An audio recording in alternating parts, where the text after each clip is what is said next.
చెప్తానే ఉన్నాం కదా, తెలంగాణను 60 ఏళ్ళు వెనుకకు పట్టుకపోయేందుకు ఈ కాంగ్రెస్ వాళ్ళు 6 నెలల టైం కూడా తీసుకోరని అన్నట్టే అవుతున్నది.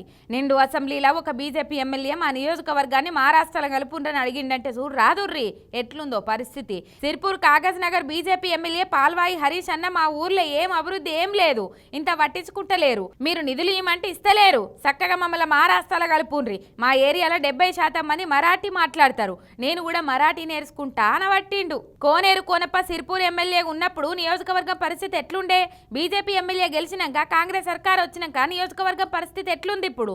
కేసీఆర్ పాలనలో అదే సిర్పూర్ కాగజ్ నగర్ నియోజకవర్గంలో ఉన్న మహారాష్ట్ర పబ్లిక్ కు మమ్మల్ని తెలంగాణలో కలుపుకొని సార్ మీకు పుణ్యం ఉంటుంది, ఇక్కడ రైతులకు ఇచ్చిన పథకాలు ఊర్లలో అభివృద్ధి పథకాలు మా తాన లేవు, మేము తెలంగాణలో కలుస్తామని ఎదురొచ్చి మరీ బతిలాడినరు. అసొంటి పరిస్థితిని 6 నెలల తిరమర చేసిండ్రు ది గ్రేట్ కాంగ్రెస్ పాలకులు. ఈ 5.5 ఏండ్లల్లా ఇంకెన్ని సొంటి చూడాలనో ఏందో పోన్రి.